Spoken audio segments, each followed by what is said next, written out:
मेरे साथ पढ़े। बलि महाराज ने बलि बलि महाराज महाराज ने ने आपको पहले ही आपको पहले ही अपना सर्वस्व दे दिया था। अपना सर्वस्व अपना सर्वस्व दिया दे दिया था।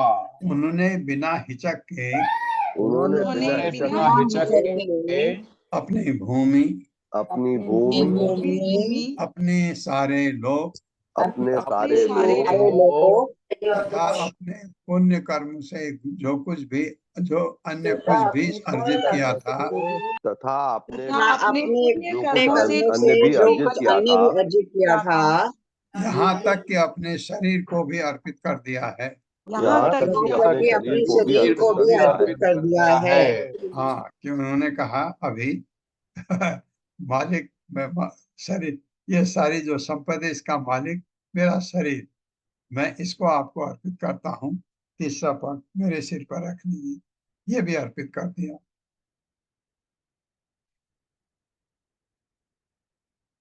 यत पादयो असटधि सलिलम प्रदाय दूर्व अंकुरे अपि विधाय सतीम सर्पया अपि उत्तमाम गतिम असौ भजते त्रिलोकीम दास्वन अभिक्लवमना कथम कथम अर्तिम रिच्छे।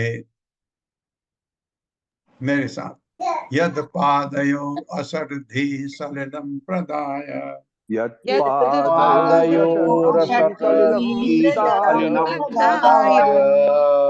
धूर्व अंकुरे अपि विधाय सतीम सर्पया धूर्वा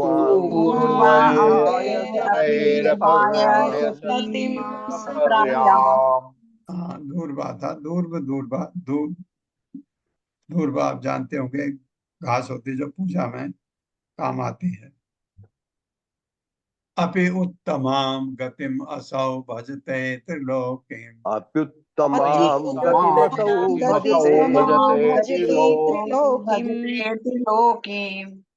दास्वान अभिक्लवमना कथम अर्तिम रिच्छेद।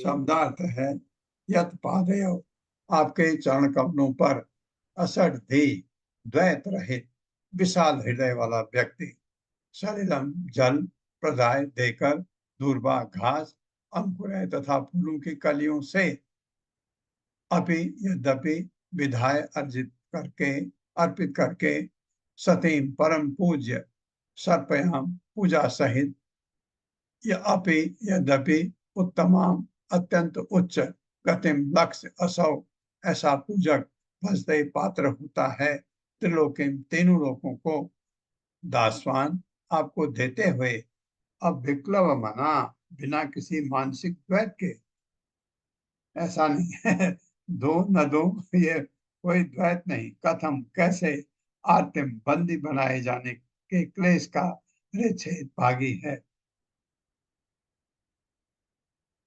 ये अच्छा क्या कहते हैं, लॉजिकल स्टेटमेंट दे रहे हैं ब्रह्मा जी। जिनके मन में द्वैत नहीं होता, जिनके मन में द्वैत नहीं होता, वे आपके चरण कमलों में, केवल जल, दूर्वा दल या अंकुर अर्पित करके, बैकुंठ में उच्चतम स्थान प्राप्त कर सकते हैं। इन बलि महाराज ने अब बिना द्वैत के तीनों लोकों की प्रत्येक वस्तु आपको अर्पित कर दी है। तो फिर वे बंदी होने के कष्ट के भागी, कैसे हो सकते हैं? हाँ, भगवान का भक्त भगवान को पूछ सकता है भगवान क्या चाह रहे हैं। उसको पता नहीं है, लेकिन ये बहुत अच्छा लॉजिकल स्टेटमेंट। और बिना द्वैत के बलि महाराज ने सब कुछ अर्पित कर दिया और कहा, मैं लुट जाने से, गरीब हो जाने से, ये जो रस्सी से बधा बधा हूं, इससे कष्ट जो हो रहा, उस कष्ट को मैं कुछ नहीं समझता। मैं तो मरे जा रहा हूं अपयश से, क्योंकि मैं आपको तीसरा पग नहीं दिया, इसलिए मैं उसका भी सलूशन, समाधान है मेरे पास। ये जो संपत्ति जो आपको अर्पित की, इसका मालिक इससे बड़ा बड़ा होता है, ये बात सही है। और अब वो मालिक अपना सिर आपको अर्पित करता है, सब कुछ दे दिया। ब्रह्मा जी कहता है, अब क्या चाहते हो उससे? तात्पर्य माता जी। हरे कृष्ण आशा माता जी।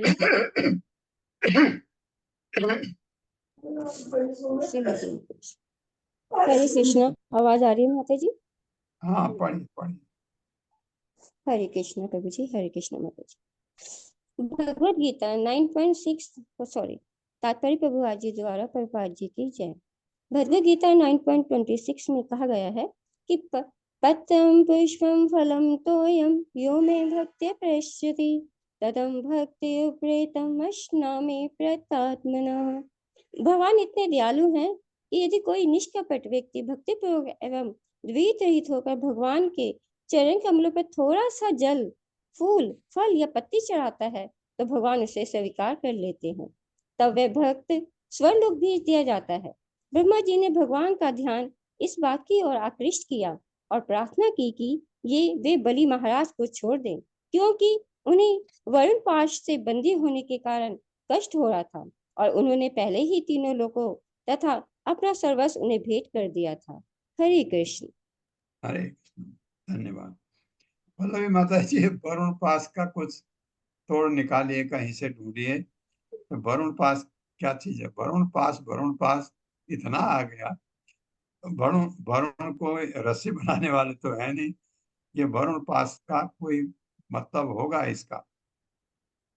प्रभु जी, जैसे ब्रह्मास्त्र माना जाता है, ब्रह्म पाश में बांध दिया था बजरंग बली जी को, तो उन्होंने उसका क्योंकि ब्रह्मा जी का कोई अस्त्र होता है, ऐसे वरुण जी मतलब जल के देवता माने जाते हैं, तो हो हाँ, सकता है उनके नाम से उन्हें बंदी बना दिया, जैसे जल अभिमंत्रित करके या समथिंग ऐसे कुछ इस प्रकार का होना चाहिए प्रभु जी, मेरे ख्याल से। हरे कृष्ण प्रभु जी। हरे कृष्ण।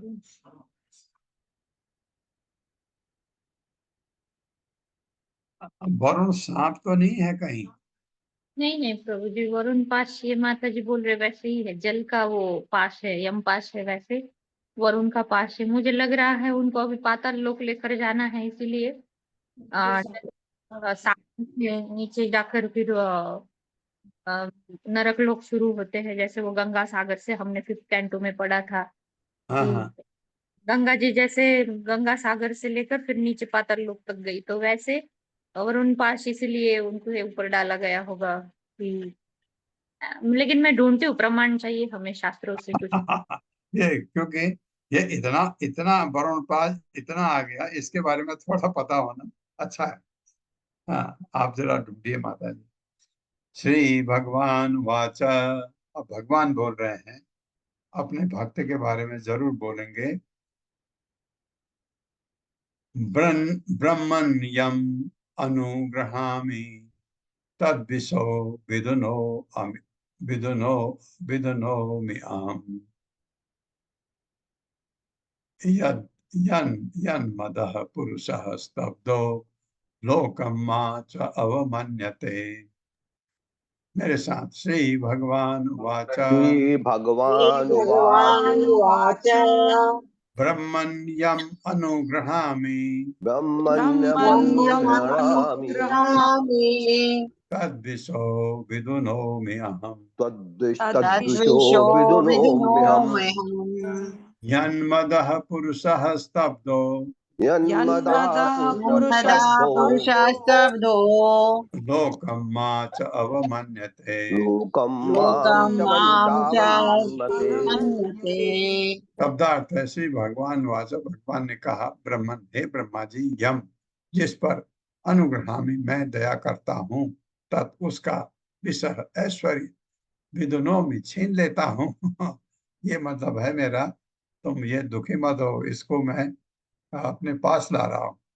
क्योंकि भगवान जब किसी से सब कुछ छीनते हैं का मतलब अपना भक्त। बहुत सारे ऐश्वर्यवान हैं इस भौतिक जगत में, भगवान छीनते बिल्कुल नहीं, क्योंकि असुर हैं। वो ऐसे ही घूमते रहेंगे, 84 लाख गलती करेंगे, अधोलोक जाएंगे, घूमते रहेंगे, उस तरह भगवान ध्यान नहीं देते।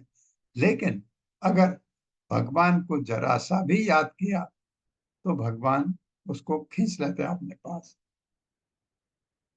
छीन लेता हूं। अहम है यत्मदः, इस धन के कारण छोटी प्रतिष्ठा होने से कितना घमंड होता है हमको अपने अपने पोजीशन पर। पुरुषः, ऐसा व्यक्ति, स्तब्धः, कुंद बुद्धि होकर, मतलब मंद बुद्धि, लोकम, तीनों लोग, माम च, मेरी भी, अवमन्यते, अवहेलना करता है। मेरे साथ पढ़े, भगवान ने कहा, भगवान ने भगवान ने कहा, हाँ, हे ब्रह्मा जी, हे ब्रह्मा हे जी, ब्रह्मा जी, भौतिक ऐश्वर्य के कारण भौतिक ऐश्वर्य भौतिक के ऐश्वर्य कारण के कारण मूर्ख व्यक्ति, मूर्ख मूर्ख व्यक्ति व्यक्ति मंद बुद्धि एवं पागल हो जाता है।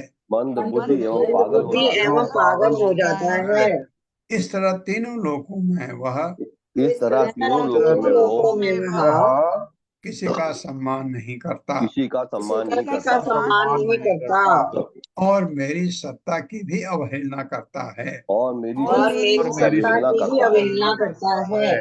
सर्वप्रथम ऐसे व्यक्ति की सारी संपत्ति छीनकर सर्वप्रथम ऐसे सर्वप्रथम व्यक्ति ऐसे ऐसे व्यक्ति की व्यक्ति सारी सारी संपत्ति संपत्ति छीनकर छीनकर मैं उस पर विशेष अनुग्रह प्रदर्शित करता हूँ। मैं उस पर विशेष मैं उस अनुग्रह पर प्रदर्शित विशेष करता हूँ। अनुग्रह प्रदर्शित करता हूँ। हाँ, एक चीज देखिए, अभी बलि महाराज ने भगवान का कभी ऐसा नहीं किया कि भगवान की सत्ता की कभी अवहेलना की हो, नहीं किया। लेकिन ऐसा लगता है अगर वो स्वर्ग में रहने दिए जाते, ऐसा भी समय आ सकता हो, पता नहीं। क्योंकि ये भौतिक ऐश्वर्य इतनी खतरनाक चीज है, बड़े बड़े को डुबा देती है। तो बलि महाराज जितना हमने देखा है, उनके मन में ऐसा कुछ लगता नहीं। लेकिन भगवान को ज्यादा पता है कि ये ऐसे ही रहने दिया जाए तो ऐसा होगा, तो उन्होंने ये भी बचाया। और दूसरा, भगवान का एक काम यही नहीं है, दूसरा भगवान ने जो अदिति को वचन दिया है, तेरे पुत्रों को वापस स्वर्ग दिलाऊंगा, ये। लेकिन बलि महाराज को वापस अब कैसे कैसे उनको भी पुरस्कृत किया जाए, ऐसे पुरस्कृत कर रहे हैं। उनका सब कुछ छीना और उसके बाद देखिए क्या करते हैं भगवान। तात्पर्य माता जी। हरे कृष्णा संजना माता जी। हरे कृष्णा माता जी, दंड प्रणाम। हरे कृष्णा प्रभु जी, दंड प्रणाम। तात्पर्य शील प्रभात के द्वारा शील प्रभात की जय। जो सभ्यता भौतिक ऐश्वर्य में उन्नति के कारण ईश्वरीय विहीन हो गई है, वह अत्यंत घातक होती है। ऐश्वर्य के कारण भौतिकवादी इतना घमंडी हो जाता है कि वह किसी का सम्मान नहीं करता और भगवान की भी सत्ता को नकारता है। ऐसी मनोवृत्ति का परिणाम निश्चित रूप से अत्यंत घातक होता है। विशेष अनुग्रह दिखलाने के लिए भगवान कभी-कभी बलि महाराज जैसे व्यक्ति एक उदाहरण बनाते हैं। हरे कृष्णा प्रभु जी, धन्यवाद। हरे कृष्णा माता जी, धन्यवाद। हरे कृष्ण माता जी। ये बलि महाराज ऐसे है नहीं, उनके साथ ऐसा बर्ताव नहीं, लेकिन भगवान कुछ भी करते हैं भक्त के साथ, वो भक्त के लिए अच्छा ही होता है। यदा कदाचित् जीवात्मा संसरन् निज कर्म भी नाना योनिः, या नाना योनिषु अनीशो अयम् पौरुषें गतिम आव्रजेत। मेरे साथ, यदा कदाचित जीवात्मा यदा कदाचित् कदाचित् जीवात्मा संसरन् निज कर्मभिः संसरन् निज कर्मभिः नाना योनिषु अनिशो अयम् नाना योनिषु अनिशोऽयम् पौरुषें गतिम् आव्रजेत। पौरुषें गतिमाव्रजेत्। शब्दार्थ है यदा, जब, कदाचित, कभी कभी, जीवात्मा, जीव, संसरण, संसरण है, मैं संस्मरण बोला शायद, संसरण जन्म तथा मृत्यु के चक्कर में घूमते हुए 84 लाख में निज कर्म भी अपने कर्मों के कारण नाना योनिषु अनेक योनियों में अनीशः पराश्रित माया के बस में अयम यह जीव पौरुषें गतिम मनुष्य का पद आव्रजेत प्राप्त करना चाहता है। मेरे साथ, अपने ही सकाम कर्मों के कारण अपने ही सकाम कर्मों के कारण विभिन्न योनियों में विभिन्न योनियों में जन्म मरण के चक्र में जन्म मरण के चक्र में बारंबार घूमते हुए बारंबार घूमते हुए परतंत्र जीव, परतंत्र जीव मतलब स्वतंत्र नहीं, परतंत्र जीव भाग्यवश मनुष्य का शरीर प्राप्त कर सकता है। मनुष्य का शरीर प्राप्त कर सकता है। हाँ, ये चांस भगवान देते हैं। कई जन्मों के बाद आप मनुष्य का चांस बनता है एक, या आप अपने कर्मों के हिसाब से आपने हरे कृष्ण महामंत्र जपा हो, भक्ति की हो थोड़ी सी, तो आप मनुष्य योनि में आ सकते हैं। यह मनुष्य जन्म बिरले ही प्राप्त हो पाता है। ये मनुष्य जन्म ही प्राप्त हो पाता है। तो अपने भक्त को मैं फिर इस भवसागर से निकालता हूँ, भगवान ये कह तात्पर्य। हरे कृष्णा। शकुंतला पवार माता जी। हरे कृष्णा माता जी, प्रभु जी दंडवत प्रणाम। तात्पर्य जगत गुरु श्रील प्रभुपाद जी के द्वारा श्रील प्रभुपाद जी की जय। पूर्ण पुरुषोत्तम भगवान पूर्ण स्वतंत्र हैं। इस प्रकार यह सदा सच नहीं होता कि किसी जीव के सारे ऐश्वर्य की क्षति उस पर भगवत कृपा की सूचक हो। श्री भगवान जैसा भी चाहे कर सकते हैं। वे किसी का ऐश्वर्य छीन सकते हैं या नहीं भी छीनते। जीव की अनेक योनियां हैं और श्री भगवान परिस्थितियों को ध्यान में रखकर उनके साथ इच्छा अनुसार व्यवहार करते हैं। सामान्यतः यह समझा जाता है कि मनुष्य योनि सबसे अधिक दायित्वपूर्ण है। पुरुष प्रकृतिस्थो हि भुक्ते प्रकृति जान गुणान कारणम गुण संगो अस्य सदसद्यो निज जन्मसु। भौतिक प्रकृति में जीव प्रकृति के तीनों गुणों का भोग करता हुआ जीवन बिताता है। यह भौतिक प्रकृति के साथ उसकी संगति का फल है। इस तरह विविध योनियों में उसे अच्छी और बुरी परिस्थितियां मिलती रहती हैं। श्रीमद् भगवद गीता 13.22। इस प्रकार जन्म मृत्यु के चक्र में अनेकानेक योनियों में घूमता हुआ जीव मनुष्य जीवन का सुअवसर प्राप्त करता है। इसलिए प्रत्येक मनुष्य को, विशेष रूप से सभ्य राष्ट्र या सभ्य संस्कृति से जुड़े हुए मनुष्य को, अपने कार्यों में अत्यधिक उत्तरदायी रहना चाहिए। उसे अगले जीवन में स्वयं को पतित करने के संकट में नहीं डालना चाहिए, चूंकि शरीर बदल जाएगा, यानी तथा देहांतर प्राप्ति ही, अथवा हमें अत्यधिक सतर्क रहना चाहिए। कृष्ण भावनामृत का उद्देश्य यह देखना है कि जीवन का सही उपयोग हो। मूर्ख जीव अपने आप को सभी प्रकार के नियंत्रण से मुक्त घोषित करता है, जबकि वास्तव में वह मुक्त नहीं होता। वह पूरी तरह से भौतिक प्रकृति के नियंत्रण में रहता है। अतः उसे अपने जीवन के कार्यों में अत्यंत सावधान एवं उत्तरदायी होना चाहिए। हरे कृष्ण माता जी, प्रभु जी दंडवत प्रणाम। धन्यवाद माता जी। धन्यवाद माता जी। तो जीव दास है, इसमें कोई शक नहीं है। या वो इंद्रियों का दास है या भगवान का दास है। इंद्रियों का दास है 84 लाख, भगवान का दास है भगवत धाम। तो ये फल अब क्या आपको ठीक लगता है ये, लेकिन माया इतनी स्ट्रांग है, आपको ललचाती है, आपको ललचाती है। यही तो कहा जाता है कि इवन जो हमारे भौतिक जगत में सबसे उच्च क्या स्थान है, सतोगुण। सतोगुणी व्यक्ति भी खतरा क्या होता है, लालच, माया, क्या उसको नहीं हिला सकती? बिल्कुल हिला सकती। जब माया विश्वामित्र जैसे महान तपस्वी को हिला सकती है, तो जीव क्या चीज है, हिला सकती है। लेकिन भगवान के शुद्ध भक्त को तो सवाल ही नहीं होता। भगवान का शुद्ध भक्त कभी नहीं हिलता, क्योंकि वो भगवान के चरण कमलों का स्वाद ले चुका होता है।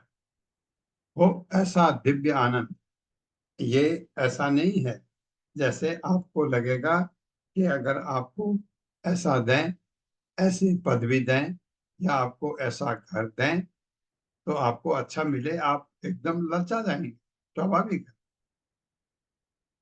कोई भी ललचा जाएगा, क्योंकि अभी हम प्रकृति के गुणों के अंदर हैं, इसलिए स्वाभाविक। भगवान का शुद्ध भक्त इन गुणों को लांघ चुका होता है।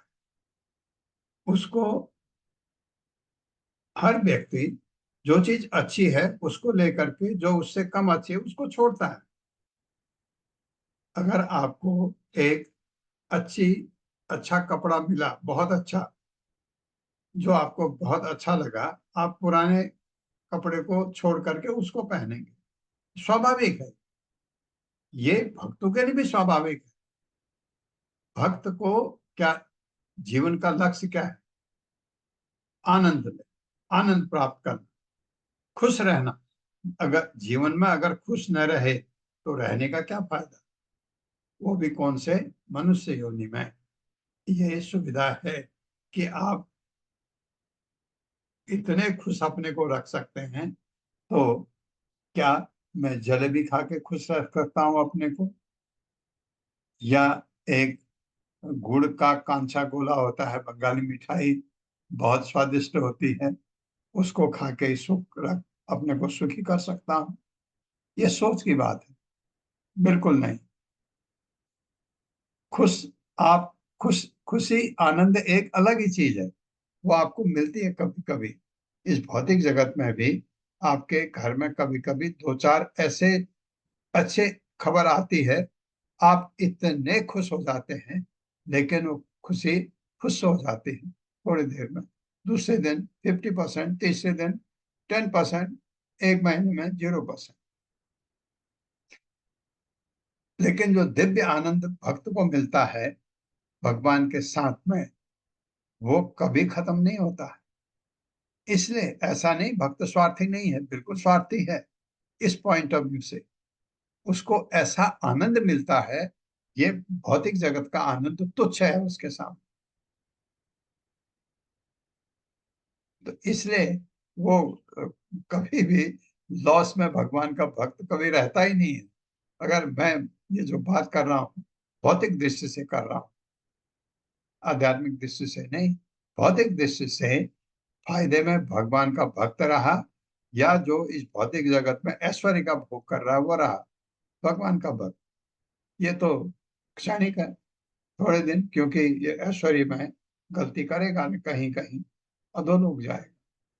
भगवान का भक्त हमेशा दिव्य आनंद, ऐसा आनंद जो बढ़ता है, कम नहीं होता है, वो चाहिए, वो मिलता है भगवान के भक्त। हरे जन्म कृष्ण। कर्म वयो रूप विद्या ऐश्वर्य धन आदि भी, यदि यद यद यस्य पढ़े या यदि अस्य पढ़े, आपकी मर्जी। यदि अस्य न भवेत स्तंभः तत्र अयं मधु अनुग्रह। मेरे साथ, जन्म कर्म वयो रूप जन्म जन्म कर्म कर्म वयो वयो रूप रूप विद्या ऐश्वर्य धन आदिभिः विद्यैश्वर्यधनादिभिः यदि अस्य न भवेत् स्तम्भ यस्य न भवेत् तत्र अयं मदु अनुग्रहः। तत्र अयं मदनुग्रहः। शब्दार्थ है जन्म। कुलीन ब्राह्मण कुलीन परिवार में जन्म लेकर, या कुलीन ब्राह्मण परिवार है तो और भी अच्छा है, लिखा नहीं। कोई भी कुलीन परिवार कर्म, अद्भुत कर्म या पुण्य कर्मों के द्वारा वह आयु से, विशेषतया युवा अवस्था में जब मनुष्य अनेक कार्य कर सकता है, रूप, निजी सौंदर्य से, जिससे सभी आकृष्ट होते हैं, विद्या विद्या से, ऐश्वर्य ऐश्वर्य से, धन धन आदि इत्यादि से, यदि यदि अस्य स्वामी का न नहीं भवे है स्तंभ घमंड, तत्र ऐसी अवस्था में अयम व्यक्ति मत अनुग्रह, समझो कि उसे मेरी विशेष कृपा प्राप्त हो गई है। अगर ऐसा है तो उसे मेरी कृपा मिली है, भगवान कह रहे हैं। मेरे साथ पढ़िए, यदि कोई मनुष्य यदि कोई कोई मनुष्य उच्च कुल में जन्मा हो, उच्च कुल में जन्मा हो, वो मेरी कृपा है, भगवान कह रहे हैं। यदि वो अद्भुत कर्म करे, यदि वो अद्भुत अद्भुत कर्म करे, मेरी कृपा है। यदि वो तरुण हो, यदि वो तरुण हो, मेरी कृपा है। जब आप जवान होते हैं, आप जवान होते हैं, सब कुछ कर सकते हैं, और आपके पास सौंदर्य भी हो सकता है। यदि उसके पास सौंदर्य है, यदि उसके पास सौंदर्य है, मेरी कृपा भगवान की उत्तम शिक्षा उत्तम शिक्षा प्राप्त की है उसने, तो मेरी कृपा है। तथा प्रचुर संपत्ति हो, तथा प्रचुर संपत्ति हो, वो भी मेरी कृपा है। और यदि वह इतने पर भी अपने ऐश्वर्य पर न इतराए, अपने ऐश्वर्य पर न इतराए, कोई घमंड नहीं उसका, क्योंकि वो भगवान से जुड़ा हो सकता है। तो समझ लेना चाहिए कि तो समझ लेना चाहिए उस पर भगवान की विशेष कृपा है। उस पर भगवान की विशेष कृपा है। विशेष कृपा क्यों है? ऐश्वर्य है, सब कुछ भगवान की कृपा से है। विशेष कृपा इसलिए है कि वो इनसे इतराया नहीं, असली चीज समझा नहीं, मैं भगवान का दास हूँ, ये मुझे मिला। तो ऐसे ये भगवान की कृपा, ऐसे भक्त से भगवान लूटते नहीं। अगर भगवान को जहां पता लगा इसके पास ऐश्वर्य है, अब ये इतराएगा, अब इसको घमंड आने लगेगा, तो छीन देते हैं भक्त से, असुर से नहीं। असुर आपको देखे, इतने असुर हैं भौतिक जगत में, इतनी धन संपत्ति है उनके पास, उनको 84 लाख। तात्पर्य माता। हरे कृष्णा सुधाधीर माता जी। हरे कृष्णा माता जी, हरे कृष्णा प्रभु जी, दंडवत प्रणाम। श्री शील प्रभुपाद जी की जय। तात्पर्य शील प्रभुपाद जी के द्वारा, यदि इन सब ऐश्वर्यों के होते हुए भी कोई मनुष्य घमंडी नहीं होता, तो यह समझना चाहिए कि वह भली भांति यह जानता है कि उसका सारा ऐश्वर्य भगवान की कृपा के फलस्वरूप है। अतएव वह अपनी सारी संपत्ति भगवान की सेवा में लगा देता है। भक्त भली भांति जानता है कि उसका सर्वस्व, यहाँ तक कि उसका शरीर भी भगवान का है। यदि कोई पूर्णतः ऐसे कृष्ण भावनामृत में रहता है, तो यह समझना चाहिए कि उस पर भगवान की विशेष कृपा है। निष्कर्ष यह निकला कि धन से वंचित होने को भगवान की विशेष कृपा नहीं मानना चाहिए। प्रत्युत यदि कोई अपने ऐश्वर्यपूर्ण पद पर निरंतर बना रहता है और व्यर्थ ही यह घमंड नहीं करता और यह नहीं सोचता कि वह हर वस्तु का स्वामी है, तो यह भगवान की विशेष कृपा है बहुत बहुत धन्यवाद माता जी। हरे कृष्णा प्रभु जी, दंडवत प्रणाम। बहुत अच्छा प्रभुपाद ने, धन्यवाद माता जी, बहुत अच्छा प्रभुपाद ने लिखा है कि धन से वंचित होने को भगवान की कृपा, विशेष कृपा नहीं माननी चाहिए। माननी चाहिए कब? जब इतरा रहा हो आदमी, अपने को घमंड उसमें आ गया हो, तो वो गलत है। अगर उस पर ये घमंड है ही नहीं, तो धन अर्जित करना उसके पास आता है, भगवान की कृपा है, और वो भगवान की सेवा में लगाता है उसको। और ज्यादा भी आ सकता है, नहीं भी आएगा, उसको भगवान की कृपा हो गया, अब तू अपना भक्ति कर। तो ये बात आज मैं यहीं पर रुकता हूँ। ये कल इस 27वें श्लोक से कल पढ़ेंगे। और आपको ये बता दूं कि आप 26 श्लोक किए हैं और इवनिंग क्लास 27वां श्लोक उनका हो चुका है मेरे ख्याल से। हाँ, 27 श्लोक उनका हुआ है। अब एक हफ्ते के बाद आप उनसे आगे हो जाएंगे, क्योंकि क्योंकि संडे को उनका कृष्णा बुक होती है, तो एक दिन आपका एक्स्ट्रा होगा, आप उनसे आगे हो जाएंगे। हरे कृष्णा। हरे कृष्णा। हरे हरे पल्लवी कृष्णा माता जी कुछ प्रभु, कहना चाहती हैं। दंडवत प्रणाम।